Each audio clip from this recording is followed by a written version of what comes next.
Hey guys, welcome back to my channel. So I wanted to give you guys some information on how you can get a Guyanese ID.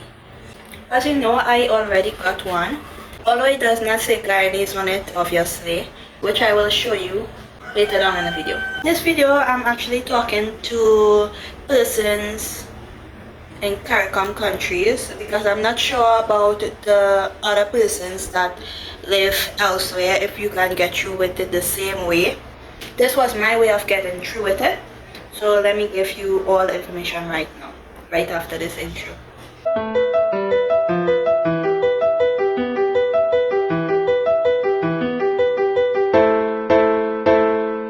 Before I get into it, hit that subscribe button right down below. Yeah, so to get through with an Guyanese ID, first, obviously you have to enter into the country, right? So when you enter into the country, when your CARICOM citizen, obviously you would get 6 months automatically. So you get 6 months there already, right? So when your 6 months is almost up, you go into immigration and you get an extension of stay, right? You get an extension of stay, and you're only allowed to get 2 sets of extension of stay, no more than 2, okay? So when you get through with 1 extension of stay, they're supposed to give you 3 months. So remember, you already have 6 months already, right? So when you do the first extension of stay, you will get 3 months, which would add on to the 6 months, which would give you 6, 7, 8, 9 months, right? Remember, 12 months in a year, right? So you reach 9 months with 1 extension. Then you would go in again and you would do another extension, which they're supposed to give you 3 months again. So that would add on to 9, which is 9, 10, 11, 12. So as soon as you hit on the 12th month, after the second extension, as soon as you hit a year, that same day you go into this place here. I'll put the name right here. And you, actually I tried doing that in Georgetown, but they're telling me how you have to have a job and all of these things. That's why I did not get you in Georgetown, right? In Latham, I actually moved to Latham. So as soon as I moved to Latham, as soon as I hit the 1 year period, I actually went into them. And also when you're doing this, you have to make sure you have all the legal stamps in your passport and everything, otherwise you will not get through. Because when I went into this place in Latham to get my ID, into the ID office, yeah, so I went in and I asked a whole bunch of questions first. I asked what I would need and everything. So they just said I would need my passport with all the legal stamps to show that I was in the country for 1 year, and also I would put the list of what else I needed, and I also gave them my marriage certificate as well. So I gave them all of the documents that I will show right here, and they almost didn't give me it because they keep saying, why is there a long gap in the extension and all of that?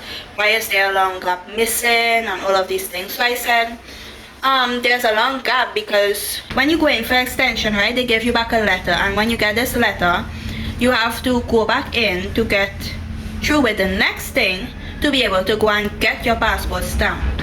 But when I get this first letter, I keep going in, and they keep telling me, do it over, it isn't ready yet. That's why I had this long gap in my passport, and that was like a couple of months. That was a lot of months. So you know something is going on in that office down there in Georgetown.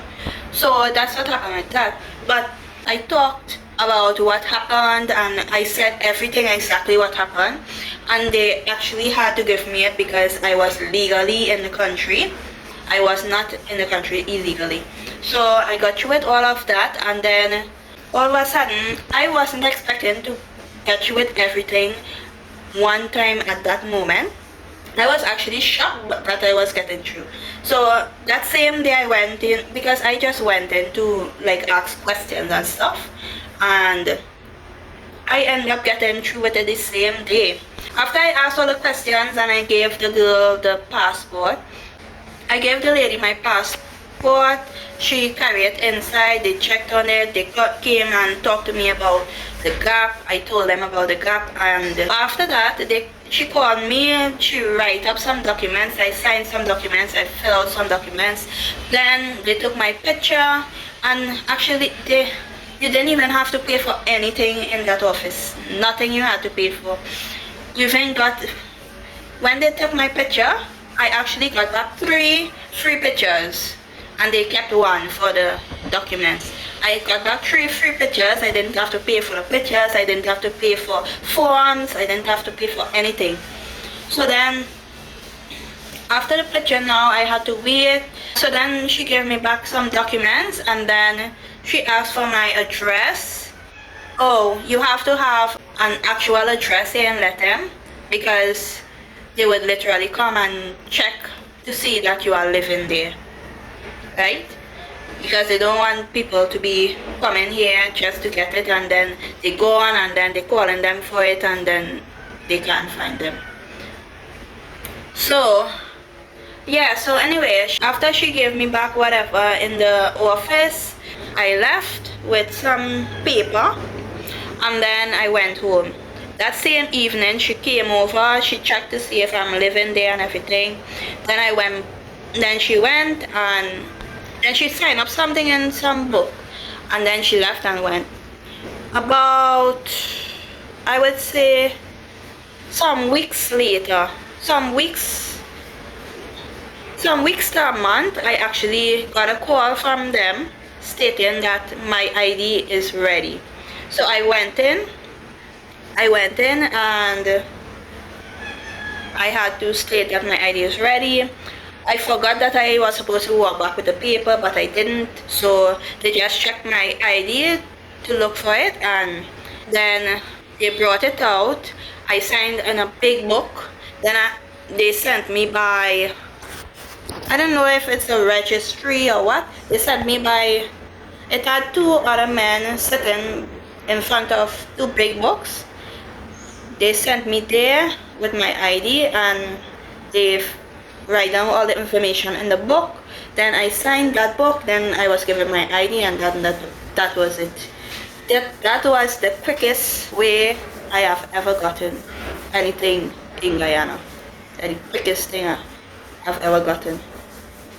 So that's how you can go about getting your Guyanese ID. My ID didn't actually say Trinidadian, it didn't say Guyanese, it actually said, I just watched my ID card and I realized it says Commonwealth for nationality. So for nationality, you will not be getting the country you're from on it, you will not be getting Guyanese on it, you will be getting Commonwealth, because you'll be a Commonwealth citizen. Yeah? The only way you might get Guyanese on your ID card is if you become a citizen. Is if you go through the whole citizenship thing and you get citizenship, and probably you go and get your ID card after that. They're supposed to give you Guyanese on it after that, so I don't know. Hopefully they give you Guyanese after that, but just saying. I got Commonwealth on mine, so because technically I'm not a Guyanese, and technically they can't put Trinidadian for nationality on a Guyanese ID, so they had to put Commonwealth because I'm a Commonwealth citizen. Yeah guys, so that's all the steps for being able to get your ID card quick in Guyana. Personally, I will be glad if they move a lot of different things. When they move a lot of different things down to Lethem, because they are putting a whole lot of different things that you have to get in Georgetown. For example, in Georgetown, when I went in, someone told me that one of the higher ups said for them to don't give out any ID cards unless if the foreigner is working in the country. Only if I was working when I was in Georgetown, I would have gotten my ID card. But the difference is when I came down here, You don't have to pay for anything. You don't have to be working. You just have to show that you're legally in the country for 1 year and you get it. I don't know why one place saying something else, something, and then the next place saying something else. People always say it's corruption. It's up to you what you want to call it, but I don't know what's going on in Georgetown with it. But if I was other persons, I would literally come down to Latham to see about all my documents and everything. And I would say even living in Latham is better for your family and everything as well. Georgetown is too crowded. To me, it's too crowded. If you like crowded places, then Georgetown is a place for you. But if you don't like crowded places, you can go to other places in Guyana, because we have a lot of different places in Guyana you can go and relax and grow up your family, and everything will be great. Yeah, that's why I chose Latham, to grow my family, because elsewhere it will be worrisome. Anyway guys, that's it for this video. Thank you guys so much for watching. If you want more information on anything else, just comment down below and I will get back to you on that. I will tell you the information. If I know the information, I will tell you, because I don't know every single thing. And yeah, that's it for this video guys. I will see you in the next one. Bye guys. Peace.